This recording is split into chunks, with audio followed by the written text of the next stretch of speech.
यह कहानी है एक चुड़ैल की जो एक व्यक्ति के पीछे ही पड़ गई थी। और हाँ, ये चुड़ैल उस व्यक्ति से बहुत कुछ दिल की बातें भी किया करती थी। इस चुड़ैल का तो यहाँ तक कहना था कि उसको उस व्यक्ति से प्यार हो गया है और वह सदा के लिए उसका बनकर रहना चाहती है। पर क्या वह चुड़ैल उस व्यक्ति को अपना बना पाई? शायद यह कहानी इस रहस्य पर से पर्दा उठाएगी और एक चुड़ैल के प्रेम को, उसकी चाहत को बयां करेगी। मैं आप लोगों को बता दूं कि यह कहानी मैंने उस व्यक्ति से सुनी है जिसके पीछे वह चुड़ैल पड़ गई थी। एक दिन जब मैं उस व्यक्ति के पास बैठा, भूत प्रेतों के बारे में जानने के लिए बहुत ही उत्सुक था, तो उस व्यक्ति ने यह कहानी सुनाई। आप भी सुनिए और आनंद लीजिए।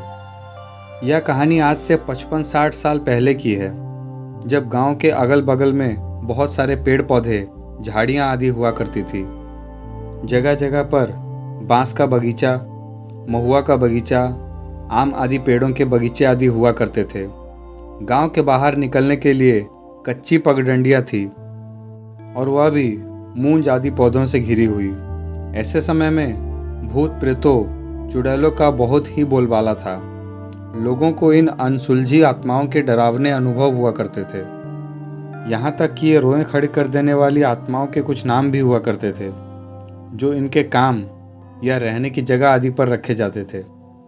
जैसे पंडित जी के श्रीफल पर की चुड़ैल, नेटुआ बीर बाबा, बकड़ीवारी वाला भूत, बसबाड़ी में की चुड़ैल, सारंगी बाबा, रक्तपियनी चुड़ैल, नहर डूबनी चुड़ैल, प्यास नमरी चुड़ैल आदि।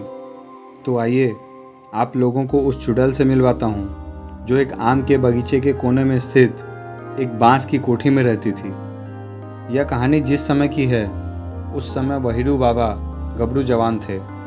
चिक्का, कबड्डी, दौड़ इत्यादि में बढ़ चढ़ कर हिस्सा लेते थे और हमेशा बाजी मारते थे। अरे भाई, कबड्डी खेलते समय अगर 3-4 लोग भी उन्हें पकड़ लेते थे तो सबको खींचते हुए बिना सांस तोड़े बहिरू बाबा लाइन छू लेते थे।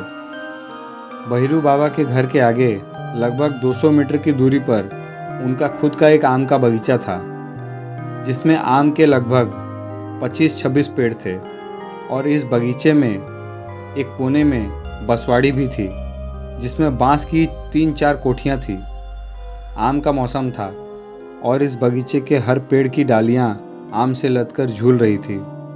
दिन में बहिरू बाबा के घर का कोई व्यक्ति दिन भर इन आमों की रखवाली करता था, पर रात को रखवाली करने का जिम्मा बहिरू बाबा का ही था।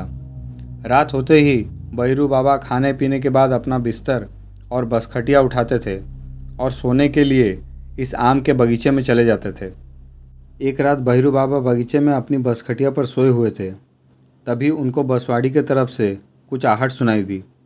बहिरू बाबा तो जग गए, पर खाट पर पड़े पड़े ही अपनी नज़र बसवाड़ी की तरफ घुमा दिए। उनको बसवाड़ी के कुछ बांस हिलते हुए नजर आ रहे थे, पर हवा न बहने की वजह से उनको लगा कि कोई जानवर बांसों में घुसकर अपने शरीर को रगड़ रहा होगा और शायद इसकी वजह से बांस हिल रहे हैं। इसके बाद बहिरू बाबा उठकर खाट पर ही बैठ गए और अपनी लाठी संभाल ली। अभी बहिरू बाबा कुछ बोले, इसके पहले ही उन्हें बांसवाड़ी में से एक औरत निकलती हुई दिखाई दी।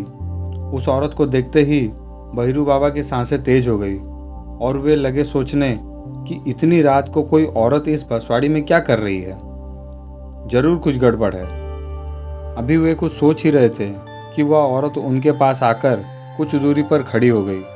बहिरू बाबा तो हक्का बक्का थे, उनके मुंह से आवाज़ भी नहीं निकल रही थी, पर कैसे भी हिम्मत करके उन्होंने पूछा कि तुम कौन हो और इतनी रात को यहाँ क्यों आई हो। बहिरू बाबा की बात सुनकर वह औरत बहुत ज़ोर से डरावनी हंसी हंसी और बोली, औरत हूँ और इसी बंसवाड़ी में रहती हूँ। बहुत दिनों से मैं तुमको यहाँ सोते हुए देख रही हूँ और धीरे धीरे मुझे तुमसे प्यार हो गया है। मैं सदा तुम्हारी होकर रहना चाहती हूँ। बहिरू बाबा को अब यह समझते देर नहीं लगी कि वह एक चुड़ैल है, जिसके बारे में लोग बताते हैं कि इस बगीचे में बहुत साल पहले एक मदारी परिवार आकर लगभग 3-4 महीने रहा था और एक दिन कुछ लोगों ने उस मदारी परिवार की एक 20-22 साल की बालिका को इसी बसवाड़ी में मरे हुए पाया था और मदारी परिवार वहाँ से अपना बोरिया बिस्तर लेकर नदारद था और वही बालिका चुड़ैल बन गई थी क्योंकि उसकी हत्या गला दबाकर की गई थी। भैरू बाबा अब धीरे धीरे अपने डर पर काबू पा चुके थे और उस चुड़ैल से बोले कि तुम ठहरी मरी हुई आत्मा और मैं जीता जागता इंसान, तुम बताओ मैं तुमको कैसे अपना सकता हूँ। भैरू बाबा की बात सुनकर वह चुड़ैल थोड़ा गुस्से में बोली, मैं कुछ नहीं जानती, अगर तुम मुझे ठुकराओगे तो मैं तुम्हें मार डालूंगी, तुम्हें हर हालत में मुझे अपनाना ही होगा। अब भैरू बाबा कुछ बोले तो नहीं पर धीरे धीरे हनुमान चालीसा पढ़ने लगे। वह चुड़ैल धीरे धीरे पीछे हटने लगी पर भैरू बाबा को चेतावनी भी देती गई कि हर हालत में उनको उसे अपनाना ही होगा। इस घटना के बाद तो भैरू बाबा की नींद ही उड़ गई और वे अपनी बसखटिया उठाए और घर की ओर चल दिए। दूसरे दिन रात को भैरू बाबा ने बगीचे में ना सोने के लिए बहाना बनाया और घर के बाहर दरवाजे पर ही सो गए। रात को उनकी अचानक नींद खुली तो क्या देखते हैं कि उनके साथ कुछ गड़बड़ हो गई है और कोई औरत उनके पास सोई हुई है। भैरू बाबा फौरन जग गए और उस औरत से लगे पूछने कि तुम कौन हो। वह औरत डरावनी हंसी हंसी और बोली कि मैं वही रात वाली ही हूँ, तुम मुझसे पीछा नहीं छुड़ा सकते और हाँ, अब तो तुमने मुझे अपना भी लिया है। अब प्रतिदिन रात को वह चुड़ैल भैरू बाबा के पास आने लगी और भैरू बाबा चाहते हुए भी कुछ न कर सके। इस घटना को चलते 20-25 दिन बीत गए। अब भैरू बाबा में पहले वाली ताकत भी नहीं रही, वे बहुत कमज़ोर हो चुके थे। उनके घर वाले ये समझ नहीं पा रहे थे कि आखिर इनको हुआ क्या है। एक हट्टा कट्टा आदमी इतना कमज़ोर कैसे हो गया। घर वालों ने भैरू बाबा से बहुत बार पूछा कि उन्हें क्या हो गया है पर वे लोक लाज के डर से कुछ नहीं बताते थे। कई डॉक्टरों को भी दिखाया गया पर भैरू बाबा की हालत में कोई सुधार नहीं आया। एक दिन गांव में नौटंकी आया हुआ था और भैरू बाबा अपने दोस्तों के साथ नाच देखने गए हुए थे। जहां नाच हो रहा था वहां पान की दुकान भी लगी हुई थी। भैरू बाबा ने वहां से पान लगवाकर एक बीड़ा खा लिया और पान वाले से 2 बीड़ा लगाकर बांधकर देने को कहा। पान वाले ने 2 बीड़ा पान कागज में लपेटकर भैरू बाबा को दे दिया। नाच देखने के बाद भैरू बाबा घर आए और सोने से पहले 1 बीड़ा पान निकालकर खाए और बाकी 1 बीड़े को वैसे ही लपेटकर पैकेट में रख दिया। उस रात भैरू बाबा के साथ एक चमत्कार हुआ। वह चमत्कार यह था कि वह चुड़ैल उस रात को उनके पास नहीं आई। सुबह भैरू बाबा जगे तो बहुत खुश थे। उनको लगा कि पान लेकर सोने की वजह से वह चुड़ैल उनके पास नहीं आई है। उन्होंने अपने पास रखे उस दूसरे बीड़ा पान को खाया नहीं और दूसरी रात भी उसको पैकेट में रखकर ही सोए। उस रात वह चुड़ैल तो आई पर इनके खाट से कुछ दूर पर खड़ी होकर चिल्लाने लगी। भैरू बाबा की नींद खुल गई और वे उठकर बैठ गए। उस चुड़ैल ने गुस्से में कहा कि तुम्हारे पॉकेट में पान लपेटा जो कागज़ है उसको निकालकर फेंक दो, पर ऐसा करने से भैरू बाबा ने मना कर दिया।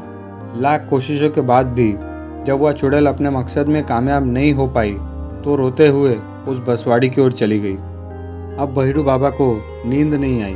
वे फौरन टॉर्च जलाकर पान लपेटे कागज को देखने लगे। उनको यह देखकर बहुत विस्मय हुआ कि पान जिस कागज में लपेटा था वह कागज किसी अखबार का भाग था और उसमें हनुमान यंत्र बना हुआ था। अब भैरू बाबा समझ चुके थे कि पान की वजह से नहीं बल्कि हनुमान जी की वजह से इन्हें इस दुष्ट चुड़ैल से पीछा मिल गया था। दूसरे दिन नहा धोकर भैरू बाबा मंदिर गए और वहां से एक हनुमान का लॉकेट खरीदकर गले में धारण किए।